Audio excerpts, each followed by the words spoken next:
Então, irmãos, dificilmente eu vou trazer uma palavra aqui que ela não tenha tido algum impacto em mim em algum momento antes de eu estar aqui com vocês, né? Porque é normal, eu faço minhas meditações, procuro fazer diariamente com Deus, né? Procuro conversar com Ele ao longo do dia, procuro fazer isso de manhã normalmente. Mas, às vezes, isso acontece incidentalmente em outro momento, né?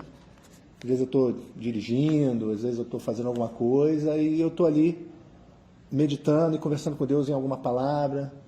Aí, às vezes, até paro, vou na Bíblia e me lembro alguma coisa, eu vou na Bíblia, consulto, aí fico perguntando para ele, mas o que é isso? Mas como é que é essa coisa? Eu fiz muito isso no final de semana, né? E aí, por conta de uma vivência pessoal, eu acabei, eu já estou mais na frente na minha rotina de conversa com Deus, né? Nessa minha rotina de conversa com Deus, eu já estou um pouquinho mais na frente. Eu estou em Mateus 25. Tanto que na terça-feira passada, eu conversei em cima de Mateus 24, né? Sobre o sermão escatológico de Cristo, lá na Diref, né? Lá na salinha da Diref. Para quem não sabe, essa reunião aqui, ela é dimensionada para receber pessoas do EMAER, pessoas da Diref e pessoas da Cefa, né? Por isso que era aqui no auditório, porque pela fé a gente fala assim, bom dia, vai encher esse negócio aqui. Mas, isso na segunda e na quinta. Na terça e na quarta, quando eu tinha expediente, mas agora não está tendo, então na terça a gente faz uma reunião lá na sala de reuniões da Diref. Essa aqui acaba sendo também bem informal, né? Ela foi dimensionada para ser um pouquinho mais formal, porque teria o louvor, acaba tendo essa separação aqui que eu não gosto muito, né? Eu gosto de todo mundo, digamos assim, sentado junto, em círculo, para que se entenda que quem está falando ou quem está levando as canções aqui não é em nada diferente de quem está recebendo. Na verdade, há uma troca saudável, né, de posição, né, porque Deus pode usar qualquer um de vocês nessa dinâmica, né? Então, acaba que lá na sala da Diref passa um pouco mais essa mensagem, porque é uma mesa, todo mundo senta na mesa, mas aqui, ó, do jeito que a gente está sentado, né, dá para ver que é um negócio um pouco mais íntimo, né? E igreja é isso, igreja é relacionamento, igreja é intimidade.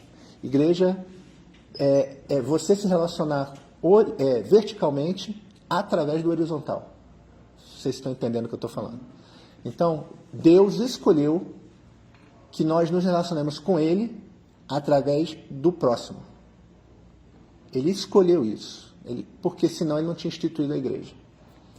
Quando a palavra igreja, que vem do eclésia, que é a reunião daqueles que foram chamados e separados com um propósito, dentro do conceito grego, quando essa expressão é usada pela primeira vez na Bíblia, a igreja em si, constituição, ela não havia sido realmente plenamente instituída. Ela era só um conceito que estava sendo importado de uma reunião com princípios políticos e sociais e levado a um patamar espiritual. O que é interessante, a gente pode discutir sobre isso em outro momento. Mas eu já falei aqui várias vezes sobre a natureza da igreja, né? Você se relaciona com Deus através do corpo dele, né? E a gente é chamado para anunciar para o mundo. Nós viemos para o mundo, nós não somos do mundo, mas nós viemos para o mundo, para fazer algo pelo mundo. Anunciar para o mundo que eles têm um pai e que esse pai quer se relacionar com eles. E esse é o chamado. Então, quando a gente faz essa dinâmica, né, de relacionamento aqui, a ideia é a gente realmente parar para meditar sobre aquilo que a gente tem vivido em relação ao nosso cristianismo. Se nosso cristianismo tem sido um cristianismo saudável ou se ele está contaminado por uma série de silogismos religiosos, uma série de vícios carnais ou princípios que são mundanos. Não sei se eu consegui resumir todas as possibilidades nessas três expressões, mas eu acho que sim. Então, A maioria das vezes, vocês vão me ouvir falar aqui sobre princípios ligados à nossa fé. Então, princípios da igreja, princípios de relacionamento filial com Deus, princípios de cristianismo. E agora não vai ser diferente, tá? Eu estava então no final de semana meditando, como eu falei lá no início, e aí eu me peguei tendo que interpretar algumas situações que eu estou vivenciando na minha vida particular e no grupo que congrega comigo no final de semana. E aí eu meditando sobre aquilo, Jesus me leva, durante a meditação, a lembrar de duas passagens. Uma é essa que está em Mateus 19, do jovem rico, que é chamada, né, a passagem do jovem rico.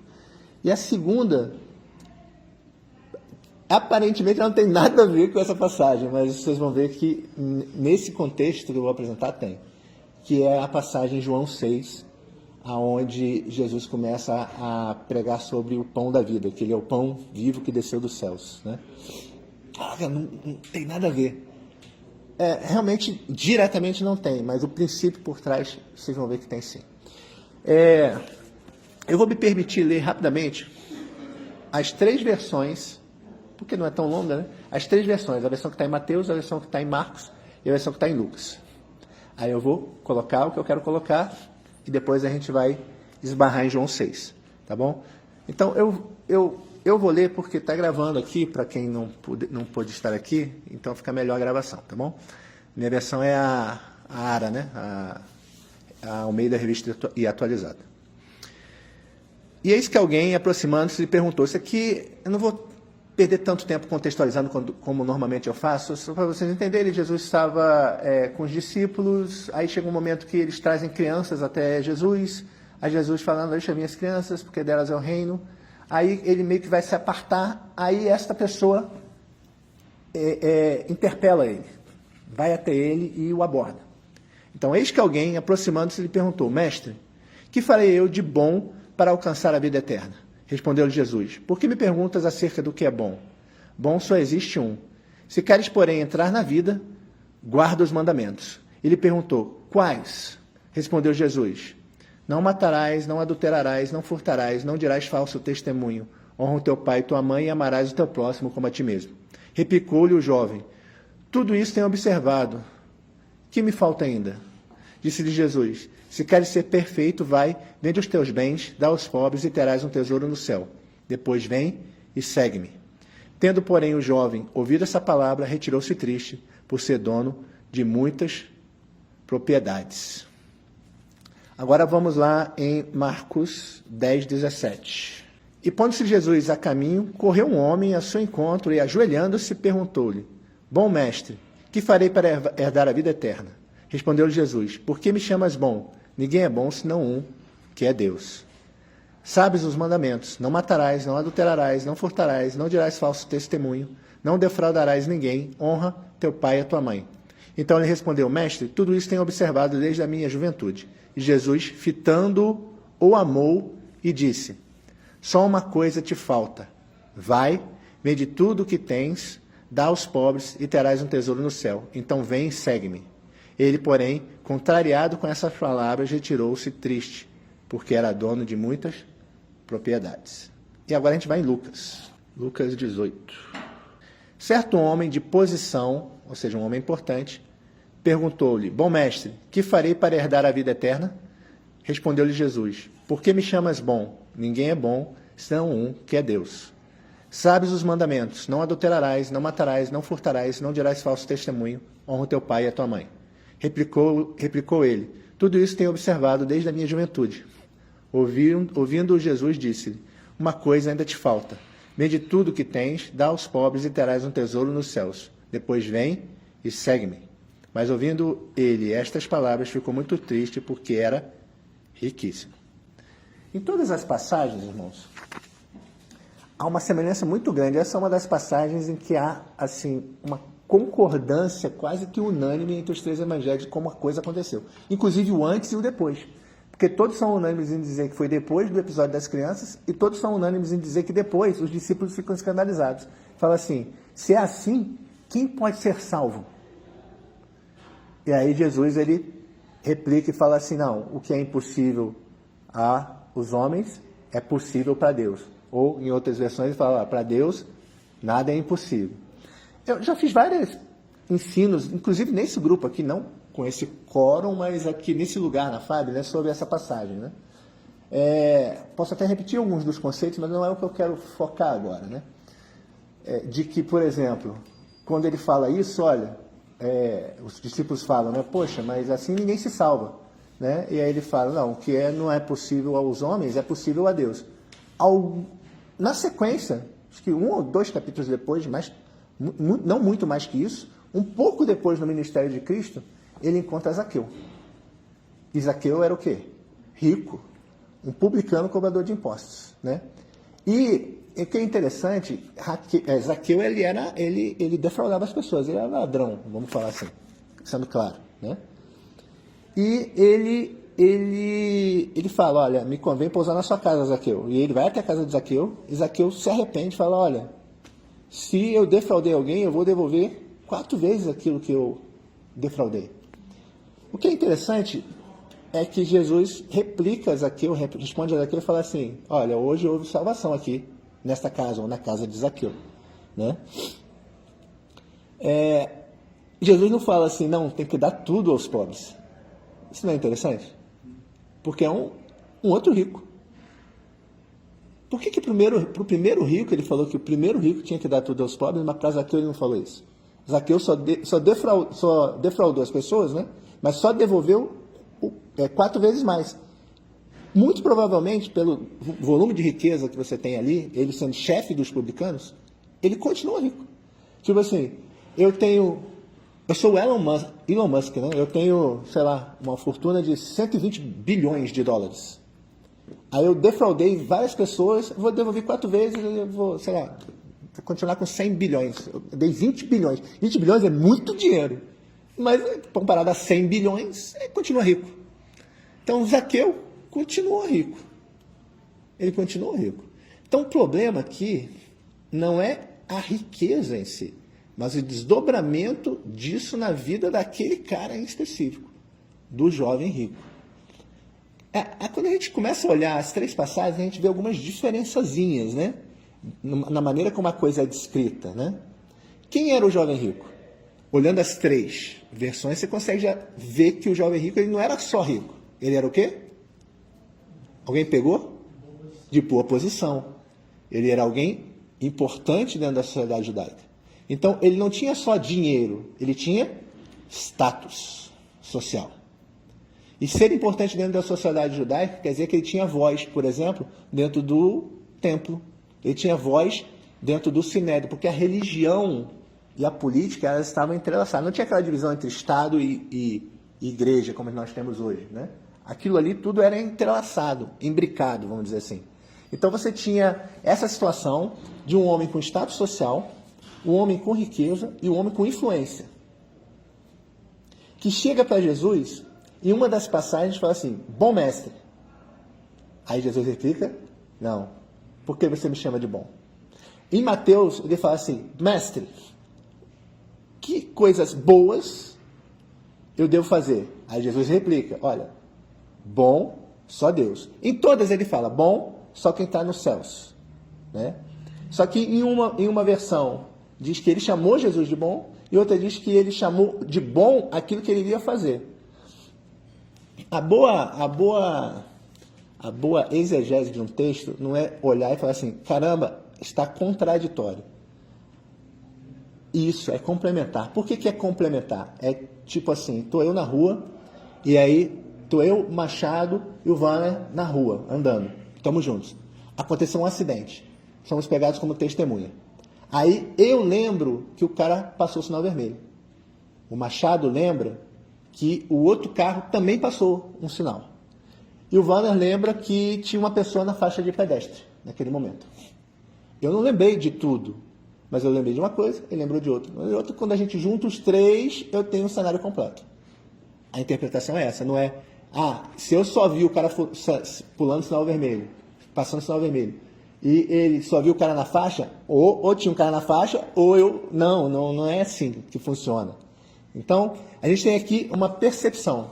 Então, muito provavelmente, esse cara chegou e falou assim, bom mestre, Né? Que coisas boas? Tipo assim, o Senhor que é bom me ensina a fazer o que é bom. É isso. Ele falou que Jesus era bom e ele queria saber que coisas boas ele iria fazer. Aí isso já dá uma pista da resposta de Jesus, sob a perspectiva de ter sido chamado de bom, dele retrucar e falar assim, não, ninguém é bom. Por quê? Porque ele mais na frente, ele vai dizer assim, mas eu faço isso. Ou seja, eu já faço o quê? Coisas boas. Então, está implícito que ele achava que ele era o quê? Bom. Bom, mestre, o senhor que é bom, né, me mostra se eu, que também sou bom, tenho que fazer mais coisas boas, porque eu já faço. Então, eu estou traduzindo aqui para vocês. Né? Aí Jesus, por que Jesus parece ser meio ríspido na resposta a ele? Porque Jesus conhecia o íntimo dele. Pô, esse cara está me procurando, não porque ele enxerga que ele depende de Deus e que ele tem coisas que lhe faltam. Ele está me procurando para eu confirmar aquilo que ele acha que ele é. Que é bom. Por quê? Ele já tinha riqueza. E riqueza, naquela época, naquela interpretação religiosa, era sinal de quê? De que você era bem-aventurado em Deus. Ou seja, Deus olhou para você e derramou graça sobre você. Você é rico. Você tem status, ou seja, você tem tudo. E aí agora, vamos lá. Esse cara era um cara, vamos pegar aqui a linguagem popular, né? Ah, fulano é, né? O Martins é tão bom, só falta Jesus, né? Entende? Ele fala isso, né? Não, olha, eu tenho um vizinho que ele é uma bênção, ele é bom demais, só falta Jesus. Né? Por que você fala isso? Porque ele cuida da mãe idosa, ele no final de semana ele ajuda os pobres, porque ele guarda os mandamentos, vamos falar assim, igual o jovem rico, né? Igual esse judeu. Né? Ou seja, ele acha que ele pode chegar diante de Deus e se justificar, entendeu? E aí o que acontece? Né? Quando a gente diz, ele tem tudo de bom, só falta Jesus, irmãos, Jesus não é o só, Jesus é tudo. Se falta Jesus a ele, falta tudo. Essa é a questão. Ele pode ser bom socialmente falando, mas ele não é bom em relação ao parâmetro referencial que é quem? Que é Deus, que é o próprio Cristo, que é o Deus encarnado. Então a referência está errada aqui. Ele pode ser bom em relação a mim, que sou uma porcaria, mas em relação a Deus. Então ele tem que entender que ele tem que se quebrantar diante de Deus e que ele é dependente de Deus. O jovem rico ele não entendia isso. Ele era dependente de quem aqui? A dedução da riqueza e do status. Porque Jesus olhou para ele e falou assim, olha, bom é só Deus. Aí ele fala assim, olha, guarde os mandamentos. Aí ele lista os mandamentos. Aí ele fala, eu já tenho feito isso. Aí Jesus fala o quê? Não, então te falta uma coisa. Né? Uma coisa ainda te falta. Né? Pega essas coisas das quais você depende e se livra delas. Para você o quê? Depender de quem? De Deus. Por quê? Porque você acha que você é bom porque você tem que se ancorar. Abra mão daquilo que você se ancora. Para você se alicerçar em quem? Em Deus. O que é interessante é que quando ele pergunta assim, quais mandamentos, né? Qual é a resposta de Cristo? Ferreira. Hã?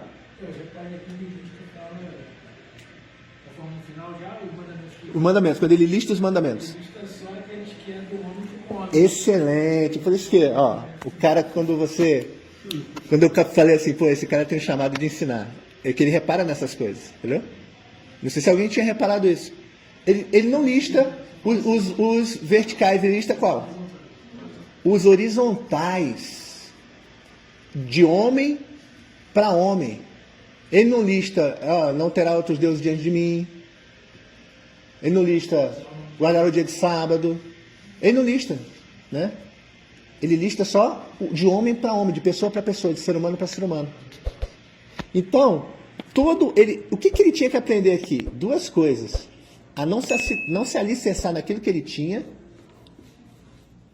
que ele considerava ser bom, e entender que esse relacionamento dele com Deus tinha que passar pelo relacionamento horizontal. Ou seja, esse relacionamento horizontal dele, que era baseado nas riquezas, ele tinha que ser ressignificado. Então, ele tinha que continuar alimentando esse relacionamento horizontal sem a riqueza nesse cenário. Ou seja, se livre das riquezas e me diga se você vai conseguir continuar guardando esses mesmos mandamentos horizontais.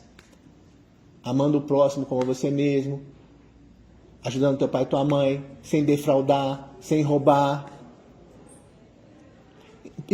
Entendo que isso é um choque. Cristo joga ele contra a parede. E quando Cristo joga ele contra a parede, ele coloca ele numa posição que é aonde está a ligação disso com João 6. Né? Fala assim, olha, se você entendeu tudo isso, tem duas ações que eu preciso de você. Eu preciso que você abandone e se apegue. É dicotômico isso aqui. Abandone o quê? Olha, você tá num caminho que pretensamente é virtuoso. Mas você tem algumas coisas das quais, se você não se livrar, você nunca vai passar disso que você está vivendo. Uma pretensa vida religiosa rasa. E aí vem aonde eu sou chato com vocês direto, né? Eu sou muito chato nisso. Meus irmãos, olha só. Deus não chamou a gente para congregar como igreja para nós mesmos. Deus não chamou a gente para congregar como igreja só para recebermos. Deus não nos chamou para sermos passivos em relação ao nosso relacionamento com Ele. Nós somos chamados para quê? Para sentarmos diante dEle, nos humilharmos e entendermos: Deus, eu não sou nada sem Ti. E a partir do momento que eu entendo isso, eu permito que Ele se mova através de mim, para a partir disso eu entrar no processo onde Ele vai me usar como ferramenta para alcançar outras pessoas. Só que se a gente continuar nos reunindo aqui, nesse auditório, ou lá na sala 8 da Diref, ou nas suas igrejas no final de semana, só pensando, caramba, estou vindo aqui para receber, o que Deus tem para mim hoje? E vive aquele momento eclesiástico de 2, 3 horas de envolvimento. Quem vai no meio da semana, ok, dobra isso, 6 horas. Você pode ir todo dia. Você vai todo dia no teu envolvimento eclesiástico, mas você vai lá para receber. Você vai lá para se isolar. Você vai lá achando que aquele lugar ali é o lugar de bênção, que você foi feito para estar ali. Não, você foi feito para dali levar o que tem ali para fora dali. Eu tive um pastor que ele tinha um slogan, né? Que ele usava conosco na igreja quando a gente começou a andar junto, né? Ele falava, estamos aqui para construir uma igreja sem paredes para um povo sem esperança. O que ele estava dizendo? Olha, a gente não é para ficar aqui dentro do templo, né? Olhando um para os outros e falando, nossa, como é bom aqui é tão quentinho, né? Aqui está parecendo aquele dia frio de inverno em que você fica embaixo do cobertor com um chocolate quente assistindo um programa legal de televisão. Imagina o melhor programa que você gosta de assistir e está um dia bem frio e você embaixo do cobertor com a pessoa que você ama do lado ali, né? E assistir com chocolate quente, né? Tal, e cara, gostosinho, né? Irmãos, é gostosinho? É. Mas você vai morrer ali. É isso que Jesus está falando. Olha, você está achando que o que você tem é bom. Você está achando que aquilo que você está vivendo é o cristianismo. Mas eu vou dizer para você uma coisa. Isso não é cristianismo. Isso não é o evangelho. Isso não é as boas novas do reino. As boas novas do reino têm que levar você a entender que você, primeiro, precisa de Deus. Segundo, que você tem que abandonar todos os seus ídolos, tudo aquilo em que você se ancora, tudo aquilo que faz você se arvorar e achar que você tem algo em si mesmo para subsistir. Irmãos, quando eu estou aqui, semana após semana, pregando essas mesmas coisas para vocês, incentivando vocês a sair do lugar da comodidade, é o que Jesus fez com esse cara. Por que ele fala que é difícil o rico entrar no reino dos céus? Porque o caminho do relacionamento com Deus passa por quem? Pelo próximo. E passa como pelo próximo? Por uma coisa que está lá na última ceia, em João, a partir do capítulo 15, que é o quê? Jesus fala que ele veio para quê? Para os discípulos, quando ele vai cinge a toalha e vai lavar os pés dele. Ele veio para servir. Qual é a dificuldade do rico? Servir. Por quê? Porque ele na sociedade como ela é construída, a maioria das vezes ele é o quê? Servido. Quer dizer que ele não pode servir? Pode. Mas para ele servir, ele tem que fazer o quê? Ele tem que sair da zona de conforto dele. Ele tem que sair daquela zona de convivência dele. O pobre, nós aqui, os pobres, né? Nós estamos num contexto social que é fácil para nós servirmos, porque nós estamos cercados de pessoas que precisam de serviço. O rico muitas vezes é isolado disso. Por que é difícil? Quer dizer que é porque ele é rico? Não é porque ele é rico. Porque senão Zaqueu não teria salvação na casa dele. Mas quando Zaqueu ele fala, eu vou devolver para quem eu defraudei, ele está falando o quê? Eu vou servir. Servir com o quê? Com aquilo que Deus me deu. O que Deus deu para ele? Riqueza. Então o que Jesus está falando para o jovem rico? Olha, aquilo que Deus te deu tem que passar pelo teu relacionamento horizontal com as pessoas. Por isso eu frisei esses mandamentos horizontais. Né? Então você tem que aprender isso. Então se desapegue do teu status, se desapegue daquilo que você considera que é bom e sirva. Se doe, se esvazie. E ele não estava disposto a dar esse passo de esvaziamento, de renúncia, de entrega. Então não tem a ver com dinheiro, tem a ver com renúncia. Não tem a ver com dinheiro, tem a ver com entrega. Tem aplicação prática? Tem, meus irmãos. Total e completa e plena aplicação prática. O grupo que se reúne comigo no final de semana, que eu vou usar como exemplo, é um grupo que eu estou incentivando a sair das 4 paredes. Para sair das 4 paredes, vai exigir que você saia da zona de conforto. Você que está comigo, o que eu falo? Tem que sair da zona de conforto, Ferreira. Tem que sair da zona de conforto. Quer dizer que não confunda isso com ativismo, porque aí tem um equilíbriozinho. Né? O que é ativismo? Eu vou ficar fazendo coisas que vai sugar os outros propósitos que Deus me deu a desempenhar. Por exemplo, ser pai dos meus filhos, ser esposo da minha esposa. Né?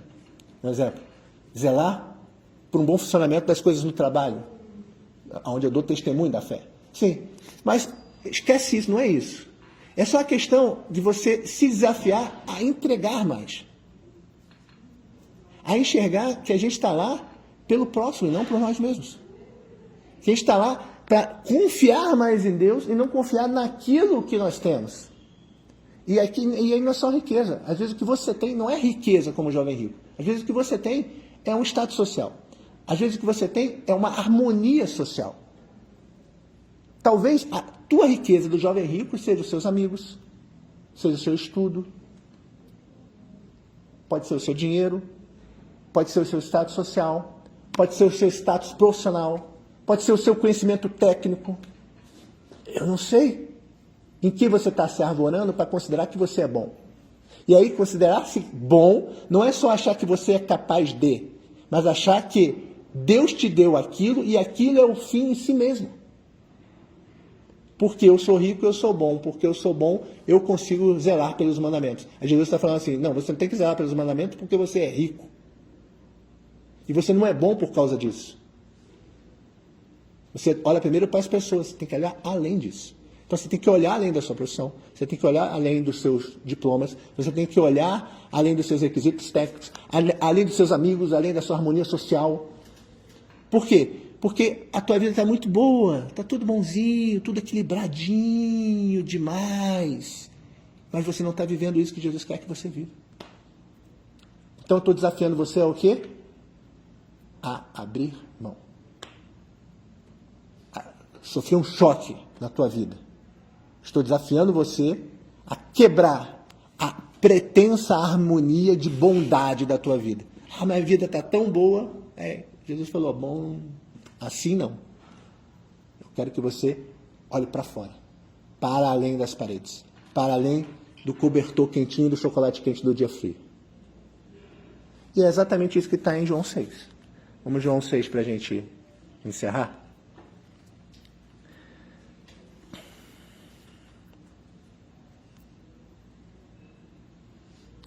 João 6, 48. Ele fala: eu sou o pão da vida. Nossos pais comeram o maná no deserto e morreram. Este é o pão que desce do céu, para que todo aquele que dele comer não pereça. Eu sou um pão vivo que desceu do céu. Se alguém dele comer, viverá eternamente. E o pão que eu darei pela vida do mundo é a minha carne. Disputavam, pois, os judeus entre si, dizendo: como pode este dar-nos a sua própria carne de comer? Respondeu-lhe Jesus: em verdade vos digo, se não comerdes a carne do Filho do Homem e não beberdes o seu sangue, não tendes vida em vós mesmos. Quem comer a minha carne e beber o meu sangue tem a vida eterna, e eu ressuscitarei no último dia. Pois a minha carne é verdadeira comida, e o meu sangue é verdadeira bebida. Quem comer a minha carne e beber o meu sangue permanece em mim, e eu nele. Assim como o Pai que vive me enviou, igualmente eu vivo pelo Pai, também quem de mim se alimenta, por mim viverá. Esse é o pão que desceu do céu, em nada semelhante àquele que vossos pais comeram, e contudo morreram. Quem comer esse pão viverá eternamente. Eu vou dar uma pausa aqui, rapidinho, né? Algumas vertentes religiosas vão usar essa passagem aqui para justificar algumas interpretações sobre a ceia do Senhor. Sobre questões de transubstanciação, né? Que Deus se manifesta fisicamente, vamos dizer assim, no pão que é servido, no ritualismo da ceia ou no sangue.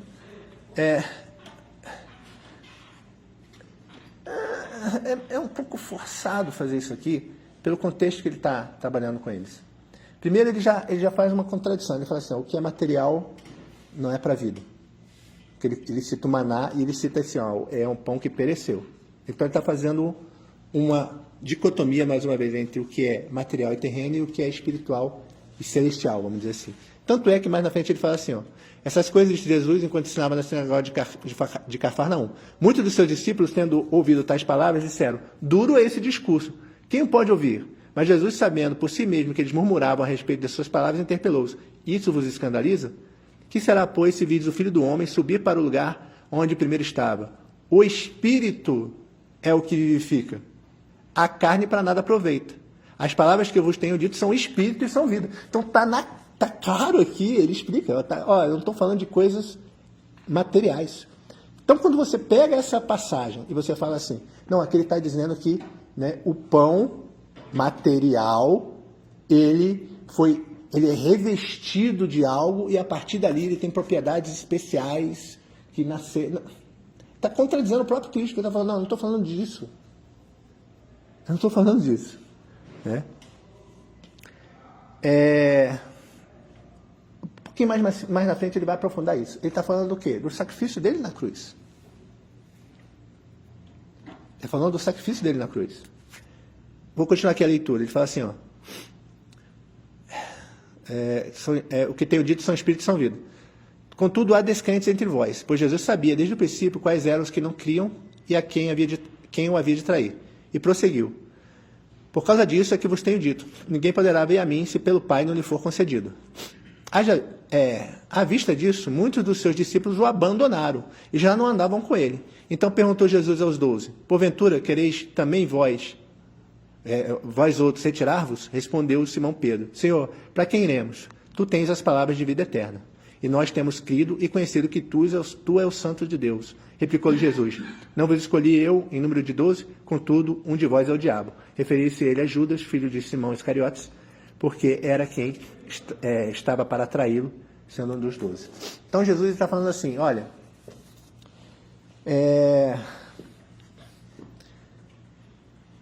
o que eu estou ensinando para vocês é que vocês têm que se apropriar daquilo que ministerialmente eu estou exercendo através da minha carne e do meu sangue, que é o quê?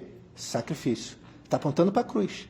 Então, para você me seguir, para você ter um relacionamento comigo, para você ser vivificado do Espírito, eu vou precisar que você se aposse desse sacrifício. E quando é que você se aposta desse sacrifício? Não é só quando a Lara vai na igreja um dia, aí fica emocionada, sabe que é pecadora tal, aí alguém quer aceitar Jesus, aí ela levanta a mão, né? Aí ela levantou a mão, a partir dali ela é uma cristã. Não é isso. Não é isso. É quando ela entende que a vida dela agora passa a ser uma vida de sacrifício diário, onde ela nega a carne dela todos os dias. Ou seja, ela se aposta do sacrifício de Cristo na cruz quando? Todos os dias. E quando isso passa a ser um estilo de vida para ela, ela verdadeiramente está se alimentando da carne e do sangue de Cristo. Porque aquilo ali mudou o paradigma de vida dela. Só que isso exige o quê? Renúncia. Entrega. Sair da zona de conforto.